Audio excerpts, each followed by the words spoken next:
সুপ্রভাত বন্ধুরা, সকলে কেমন আছো? আশা করছি সকলে ভালো আছো। আবারও একটি নতুন দিনের সাথে নতুন একটি ব্লগের সাথে আজকের দিনটা শুরু করলাম। সকালে উঠেই দেখি ঘরের সামনে যে ডোয়াটা রয়েছে সেটা পুরোপুরি বৃষ্টিতে ভেঙে যাচ্ছে। তাই আবারও একটি বস্তা নিয়ে এসে একসাথে যোগ করে ইট চাপা দিয়ে রেখে দিলাম, তাহলে আস্তে আস্তে পুরো ডোয়াটাই ভেঙে যাবে। আর এই দেখো, এখন ঘর থেকে কালকেকার রাতে সমস্ত বাসি বাসনপত্রগুলো বাইরে বের করে দিলাম। তারপর ঘর বারান্দাগুলো ঝাঁট দিয়ে দৌড় ঘরে মারুলি দিলাম। এবার সোজা চলে এসেছি আমাদের উঠানটাকে ঝাঁট দিতে। এরই মাঝে আমি বাইরের দিকে উঠানটা পুরোটাই ঝাঁট দিয়ে দিয়েছি। এরপরে এখন বাড়িটাকে সুন্দর করে ঝাঁট দিয়ে পরিষ্কার করছি। কালকে বৃষ্টি হয়েছে, তোমরা তো সেটা দেখেইছো। তো সেই কারণে জানো তো আজকে বাড়িটা কেমন যেন একটা লাগছে, মানে পাতা টাতা বেশি করে পড়েছে, বৃষ্টিতে কাদামাটিগুলো ধুয়ে গেছে, আর উঠানটাও দেখতে যেন অন্যরকম লাগছে। তাই আজকে সকালে ছাদ দিতে একটু বেশি করেই কষ্ট হচ্ছিল। তবে আজকে ঘুম ভেঙেছে অনেকক্ষণই, ডোডো না উঠতেই দিচ্ছিল না। তাই জানো তো এই উঠি ওই উঠি করতে করতে উঠেছি ওই বেলা বাজে তখন 6:45 নাগাদ। কি করব, বাচ্চার শরীর খারাপ হলে তখন দেখবে এদেরও কিছু করতে একদম মন লাগে না। মনে হয় যে এই ঝাঁট দিই, এই বসে থাকি, এই করি ওই করি, এই করতে করতে যেন সময়টা পার হয়ে যায়। আমার তো সকালে আজকে উঠে মনেই হচ্ছে না কাজ করি, মনে হচ্ছে ছেলেটাকে নিয়ে চুপটি করে শুয়ে থাকি। ছেলেটার যেহেতু শরীর খারাপ, ওর পাশে আমি থাকলে ওর মনটাও অনেকটা ভালো লাগছে, আবার ওর ঘুমটাও একটু বেশ ভালো করে হচ্ছে। তবে তার কি আর জো আছে বলো? কারণ সংসারটাও তো আমাদের কাছে একটা ভালোবাসার জায়গা, তাই না বলো? ওদিক দিয়ে উঠানটা ঝাঁট দিতে এদিক দিয়ে দেখি একটা সাপ এসে একটা ব্যাঙ ধরেছে। আর এই দৃশ্যটা দেখে সত্যি বলতে একদিকে ভালো লাগছিল, একদিকে খারাপ লাগছিল। ভালো দিকটা বলি, একটা সাপ তার আহার করতে পারছে, আর ব্যাঙটার কথা ভেবে সত্যিই প্রচুর খারাপ লাগছিল। ভালোটা একটু লাগলেও খারাপটা অনেকটা বেশি লাগছিল। কারণ ব্যাঙটা যখন সাপটার আহারে ছিল, অর্ধেকটা ছিল, তবুও কিন্তু ব্যাঙটা পুরোপুরিভাবে তার জীবনটাকে বাঁচানোর চেষ্টা করছিল। তবে তখন যদি ছেড়ে দিতাম তাহলে সাপটার আহার করাটা হতো না, ব্যাঙটাও কিন্তু আর বাঁচতো না। সেই কারণে আর আমি কিছু করলাম না, যেহেতু ছিল। আমি আর তারপরে তাকিয়েও দেখিনি জানো। আমি ভাবলাম যা ইচ্ছা হতে থাক, আমি দেখবো না। কারণ এগুলো দেখলে জানো তো মনটা খুব খারাপ হয়ে যায়। সকালবেলা এরকম দৃশ্য দেখে সত্যি খুব খারাপ লাগছিল। যাই হোক, ওদিক দিয়ে আমি কিন্তু সমস্ত কাজকর্ম সেরে এখন চলে এসেছি কুয়োর পাড়ে। কালকেকার রাতে যে সমস্ত বাসি বাসনপত্রগুলো ছিল সেগুলোকেই এখন মাজা ধোয়া করে নিচ্ছি। কালকে দুপুরবেলা খুব একটা বাসনপত্র ইচ্ছা করেই বের করিনি, ভেবেছিলাম থাক এখন। কারণ কি বলতো, বৃষ্টি পড়ছিল, বের করলেও আমাকে পরের দিন মাজতে হতো, বের না করলেও পরের দিনই মাজতে হবে। তাই ভাবলাম বেকার বেকার বেশি বাসনপত্র এঁঠো না করে যেগুলো আছে সেগুলোকেই রেখে দিই। আর দেখলেই তো সকালবেলা কিন্তু উঠানটাকে সুন্দরভাবে ঝাঁট দিয়ে পরিষ্কার করে নিলাম। এরপরে চলে এসেছি আমাদের এই ছোট্ট বাগানটিও পরিষ্কার পরিচর্যা করতে। জানো তো, পরিষ্কার পরিচ্ছন্ন কাজ করতে ভীষণ ভালোবাসি। সকালবেলা যতই অলসতা লাগুক না কেন, অলসতাকে এক নিমিষে ছুঁড়ে ফেলে রেখে নিজের সংসারের কাজগুলোই কিন্তু পরিষ্কার পরিচ্ছন্ন করে এভাবেই করে রাখি। আর গাছগুলো যেগুলো লাগিয়েছিলাম সেগুলো একটু ভেঙে ভেঙে গেছে, পাতাগুলোতেও একটু করে কাদামাটি লেগেছে, সেগুলোই পরিষ্কার করে এখন গাছটিকে সুন্দর করে রেখে দিচ্ছি। ওদিক দিয়ে ডোডো উঠে পড়েছে তো অনেক সকালে, এখন কিন্তু ও ঘুম থেকে উঠেই বেরোনোর চেষ্টা করছে বাইরে।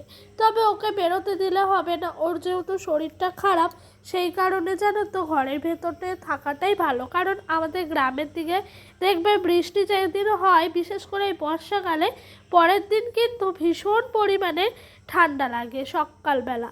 সেই কারণে ওকে আর বের করছি না। আর এইদিকে ভিজে মাটি, তার সাথে পরিবেশটাও ঠান্ডা, আরও যদি শরীর খারাপ হয়ে যায়, সেই কারণে বের না করে ওকেই ঘরে রেখে দিলাম। আর আমি এই দিক দিয়ে টুকটুক টুকটুক করে সংসারে আশিবাসি কাজকর্মগুলো সেরে নিচ্ছি। আর কাল বৃষ্টি হয়েছে বলে আজকে দেখেছো মাঠের ওই পাশটা যেন একেবারে মনে হচ্ছে কুয়াশা পড়েছে, তবে এগুলো কুয়াশা নয় জানো। তো বন্ধুরা, এই দেখো সেই দিন কিছুদিন আগেই তোমাদের দেখিয়েছিলাম না যে আমার শাশুড়ি মা আমসত্ত্ব দিয়েছিল। তো আমসত্ত্বটা তো শুকায়নি, ওপর দিয়েই দেখো পুরো ছাতা পড়ে গেছে।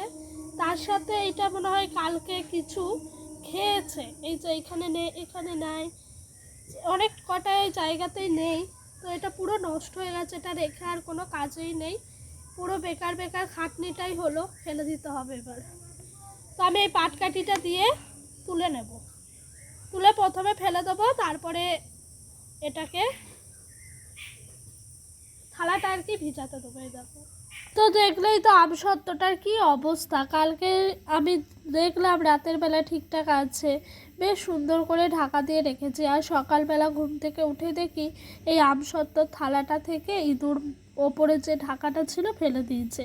সত্যি বলতে বাড়িতে এত ইঁদুরের উৎপাত হয়েছে কি বলবো তোমাদেরকে।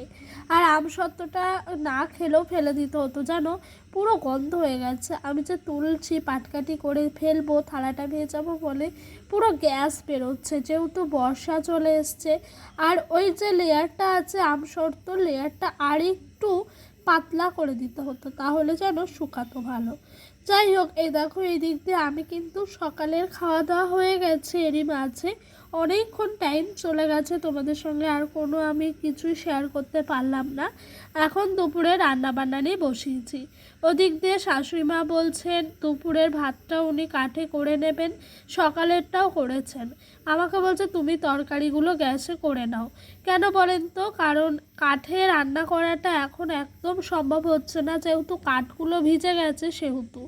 তবে আমার ভীষণভাবে ইচ্ছা আমি কাঠেই করব, গ্যাসে সত্যি বলতে এখন আর করতে ইচ্ছা করে না।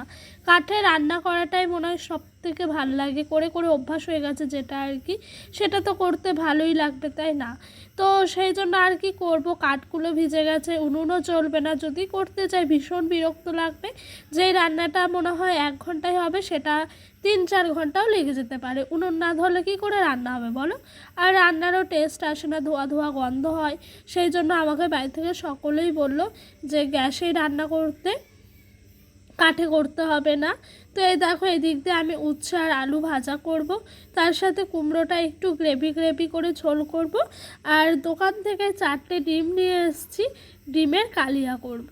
আজকে এই সিম্পলি খাবার দাবার করব, বেশি তরকারি করব না। কালকে অনেক তরকারি রান্না করা হয়েছিল, সেই তরকারিগুলো পুরোপুরিভাবে খাওয়া হয়নি। তো সকালবেলা বেশি বেশি করে আমাদেরকে খেতে হয়েছে, তাই আজকে ভাবলাম বেশি ভাত তরকারি একদমই করব না, যেটুকুই করব সেটুকু যেন শেষ হয়ে যায়। তো এই যে এর জন্যই অল্প অল্প করে করা হচ্ছে। এদিক দিয়ে আমি কিন্তু কাটাকুটি করে নিলাম, ওদিক দিয়ে ডোডোর বাবা এসে হাজির রয়েছে। শুধু ভাত ঘরে এখনো অবধি তরকারি হয়নি, মানে সকালের ভাতই রেখে দিয়েছিলাম ডোডোর বাবার জন্য। তবে আমি ভেবেছিলাম ও 12:30-1টায় আসবে, তখন তরকারিগুলো আমার হয়ে যাবে, খেতে দেবো। তখন ও যখন এলো না, আর এই যে তাড়াতাড়ি চলে এলো, সেই জন্য ভাবছি ওই তো আর তরকারির আশা করলে হবে না, আমাকে কিছু একটা করে দিতে হবে। তাই ঝটপট করে উচ্ছে আলু ভাজাটা করে নিলাম, তারপরে বললাম একটা ডিম নিয়ে আসো দোকান থেকে, ডিমের অমলেট করে দিই। ও যেন তো মানে এক তরকারি বা একরকম দিয়ে খেতে চায় না। তো ওকে যেই না আমি ডিমের অমলেট করে দেবো বললাম, সেই না ছুটে গেল দোকান থেকে একটা ডিম নিয়ে আসলো, ডিমের অমলেট করছি। আর দোকান থেকে এর আগে আমি 4টে ডিম নিয়ে এসেছি, তবে ওই 4টে ডিম সেদ্ধ করা হয়ে গেছিলো কারি করব বলে। তাই বললাম ঠিক আছে তুমি এই ডিমের অমলেটটা করি, ছেলেটাকেও একটু মুখে দেবা, ছেলেটাও খেতে ভালোবাসে। ও বলছে ঠিক আছে তাই করা হোক। দিয়ে এই যে ডিমটা অমলেট করে দেবো, এখনও কিন্তু 11:30টায় গরম গরম ভাতটা খেয়ে নেবে, খেয়ে কাজে চলে যাবে একেবারে। ধরো তখন বিকেল সন্ধে করে এলো, খুব একটা অসুবিধা হবে না, যেহেতু একবার খেয়ে দিয়ে গেছে এটা ভাবলে। তো যাই হোক, এদিক দিয়ে আমি কিন্তু ডিমের অমলেটটা করেই নিলাম, আর এই দেখো এই লাস্টে একেবারে ডিমের কারিটা করে নিচ্ছি।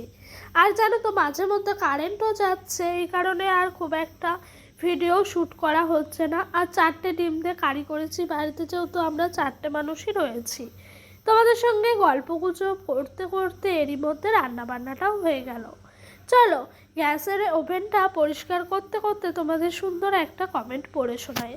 অসীমা দিদিভাই আমাকে বলেছেন যে পিউ তুমি সাবধানে চলাফেরা করবে, পড়ে গেলেই মুশকিল। সত্যি বলতে হ্যাঁ গো দিদিভাই, সাবধানে সবসময় চলাফেরা করি, পড়ে গেলে সত্যি অনেক মুশকিল হয়ে যাবে। কারণ সংসারে কাজ আছে, তার সাথে আমার ছেলেকেও দেখতে হয়, সব দিকে একেবারে ভেস্তে যাবে। সেই জন্য সববার আগে আমি নিজেকে ভালো রাখতে চাই, মানে শরীরের দিক থেকে আর কি শান্তিটা দিতে চাই, যাতে শরীর আমার ভালো রাখতে পারি, তাহলে সংসারের সকলকেই আমি ভালো রাখতে পারবো। সংসারে যদি কাজকর্মগুলো না করি তাহলে বাড়ির আর সদস্যদের কিন্তু ভীষণভাবে কষ্ট হবে। তাই কাজকর্মগুলো করার জন্য নিজেকে আগে একটু ভালো রাখি। এরই মধ্যে রান্নাবান্না হলো, গ্যাসের ওভেন টোভেন সব খুলে রাখলাম, এখনও অবধি ধোয়া পরিষ্কার হয়নি। আর ওইদিকে কিন্তু হাঁড়ি করে এগুলো পরিষ্কার করে নিই।